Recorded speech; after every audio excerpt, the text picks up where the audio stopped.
오늘 우리에게 주신 하나님의 말씀은 신명기 8장 4절에 있는 말씀입니다. 제가 봉독해 드리겠습니다.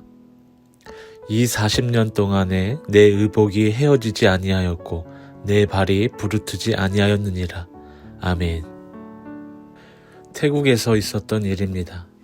어느 코끼리 쇼에서 조련사가 관중을 보며 이렇게 말합니다.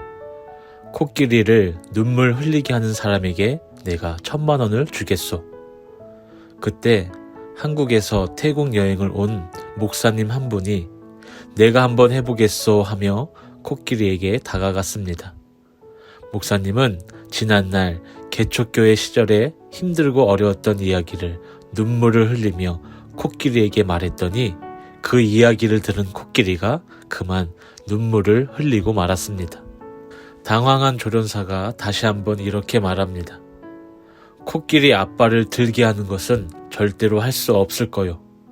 이번에도 성공하면 내가 1,000,000원을 더 주겠소. 이번에도 그 목사님이 코끼리에게 가서 뭐라고 한마디 했더니 갑자기 코끼리가 앞발 뒷발을 다 들어버렸습니다. 너무나도 놀란 조련사가 도대체 무슨 말을 한 거요? 라고 묻자 목사님은 이렇게 말했다고 했습니다. 나랑 같이 시골에 가서 개척교회 하지 않을래? 이 이야기는 분명 우스갯소리로 만들어진 이야기일 것입니다. 하지만 이런 이야기가 나올 정도면 개척교회를 하는 것이 코끼리조차도 놀랄 정도로 힘들다는 것은 분명할 것입니다. 게다가 시골에서 개척하는 것은 더 힘들고 더 어렵다는 것이지요. 그런데 말입니다. 아주 힘들고 어렵게 개척교회를 하신 분들의 이야기를 들어보면 발견되는 공통점이 있습니다. 그것은요, 그만두고 싶을 정도로 힘들고 어려운 것은 분명하지만 그때가 가장 은혜가 넘쳤던 때라는 것입니다. 왜 그런 것일까요? 하나님을 향한 마음이 더욱더 간절했기 때문입니다. 정말 주님의 은혜 없이는 단 하루도 살아갈 수 없었기 때문입니다. 그렇게 간절히 주님께 매달렸더니 늘 함께 해주시고 때에 따라 채워주시는 은혜의 공급으로 인해 더 큰 기쁨이 있었다라는 것입니다.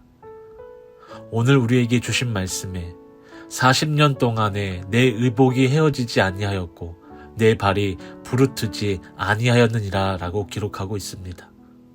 비록 40년이라는 기나긴 광야의 생활이 힘들고 어려웠지만 돌아보니 의복이 헤어지지도 아니하였고 발이 부르트지도 아니하였다는 것입니다.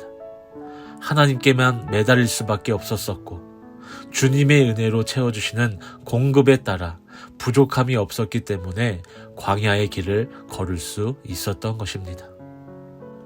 우리는 지금 광야라면 광야라고 할 수 있는 힘들고 어려운 시기를 보내고 있습니다. 그러나 이 시기가 지나고 돌아보면 우리의 옷도 우리의 발도 흐트러짐이 하나도 없을 것입니다. 주님께 매달리고 주님 없이 살아갈 수 없음을 고백하며 살아간다면 말입니다. 그렇다면 주님께 매달리고 주님 없이 살아갈 수 없음을 고백하며 살아가는 것은 어떤 삶을 말하는 것일까요? 여호수아 1장 8절에 보면 이 율법책을 내 입에서 떠나지 말게 하며 주야로 그것을 묵상하여 그 안에 기록된 대로 다 지켜 행하라. 그리하면 내 길이 평탄하게 될 것이며 내가 형통하리라고 말씀하고 있습니다. 그렇습니다.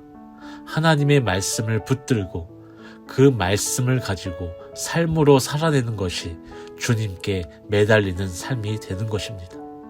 그리하면 하나님께서 우리의 길을 평탄케 하시고 우리의 삶을 형통케 하여 주실 줄 믿습니다. 사랑하는 은성교회 성도 여러분, 그러하기에 앞으로 우리의 남은 일생들을 오직 하나님께만 매달리고 날마다 우리를 인도하시는 주님을 바라보는 삶을 살아갈 수 있기를 주님의 이름으로 간절히 소망합니다. 오직 하나님의 말씀을 붙들고 그 말씀대로 살아감으로 어떠한 광야를 걷는다 해도 우리의 몸과 마음이 흐트러지지 않는 삶을 살아갈 수 있는 저와 여러분들이 되시기를 주님의 이름으로 축복합니다.